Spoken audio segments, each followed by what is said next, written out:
कौन थी वो? मैं 8 महीने की प्रेग्नेंट थी और अपनी डिलीवरी के लिए अपने मायके गई थी।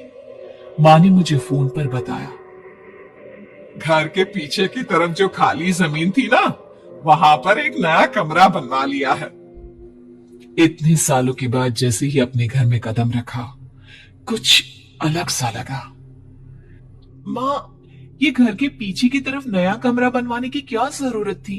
अरे बेटा, घर के पीछे दूर दूर तक खाली जमीन है। तेरे पापा को कई दिनों से लग रहा था कि यहाँ पर एक कमरा बनवा लेंगे तो ताजा हवा मिल जाया करेगी।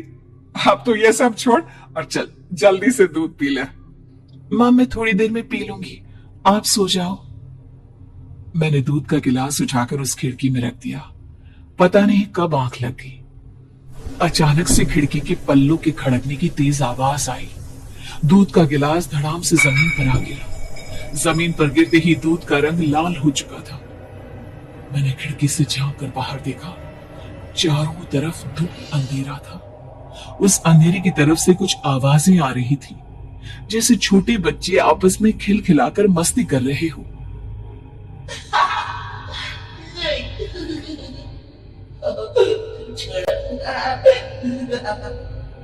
इतनी रात को इतने घनघोर अंधेरे में बच्चों की आवाज कैसे आ रही है?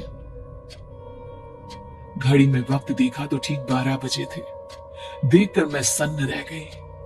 बुरी आत्माओं और भूतों की कई कहानियां मैं सुन चुकी थी। वक्त भी कुछ ऐसा ही था। ऊपर से मैं प्रेग्नेंट। सुना था कि ऐसे वक्त में अक्सर बुरी आत्माएं औरतों का पीछा करती है, तो क्या मेरे पीछे भी? पसीने से तरबतर बड़ी मुश्किल से, जिसे कांपते हाथों से मैंने उस खिड़की को बंद किया। जल्दी से जल्दी उस कमरे से बाहर निकलकर मां के पास जाने के बारे में सोचा, लेकिन जैसे ही दरवाजे की तरफ पलटी, लगा कोई साया हवा की स्पीड से दरवाजे के सामने से गुजर गया। आवाज मेरे गले में अटक कर रह गई।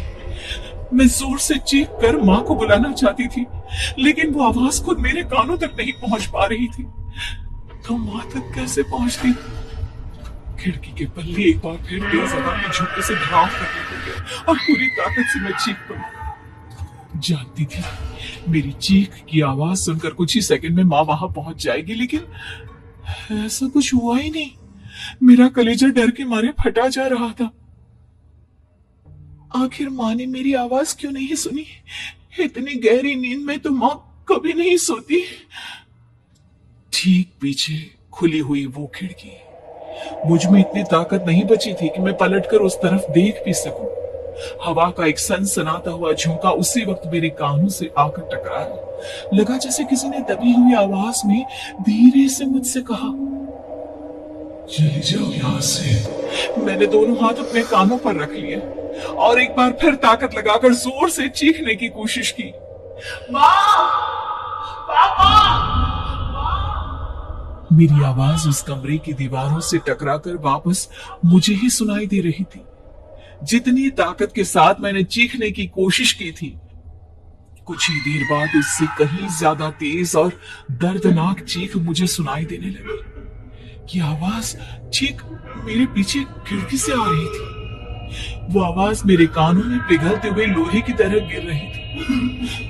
उन आवाजों में हैवानियत थी।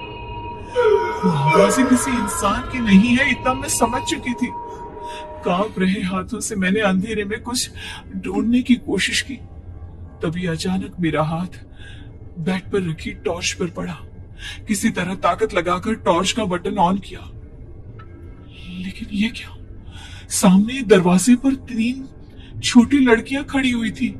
उनके हाथ में स्टील के चमचमाते हुए चाकू थे। मैं घबराकर लड़खड़ाई और पीछे की तरफ हटी, लेकिन तब तक वो मेरे पास आ चुकी थी। उनकी गर्दन टेढ़ी थी और उनके हाथों के वो चाकू मेरे पेट को निशाना बनाने को तैयार। मैं जोर से चीखी, नहीं, छोड़ दो मेरे बच्चे को, मत मारो, मत मारो, छोड़ दो मेरे बच्चे को। सोनाली, क्या हुआ बेटा? तू इतनी डरी हुई क्यों है? उठ बेटा, क्या हुआ? हड़बड़ाकर मैंने अपनी आंखें खोली। देखा तो दिन निकल आया था। मां मुझे जगा रही थी। मेरा चेहरा पूरा पसीने से लथपथ था। क्या हुआ बेटा, तुमने कोई बुरा सपना देखा क्या? मैं अभी तक अपने पूरे होश में नहीं थी। वो वो मेरे बच्चे को मार देगी माँ। वो लड़की मेरे बच्चे को। मैंने घबराकर अपने पेट को छुआ। सब कुछ ठीक था। और वो दूध जो रात को यहां पर गिर गया था, उसका रंग लाल हो गया था। मां ने हंसते हुए दूध का गिलास मुझे दिखाया। तुमने दूध पिया ही नहीं, पूरा का पूरा ऐसे ही रखा हुआ है। तुमसे कहा था ना सोनाली, सेहत के लिए लापरवाही ठीक नहीं बेटा। लेकिन मैंने तो सब कुछ अपनी खुली आंखों से देखा था। ये सपना कैसे हो सकता है?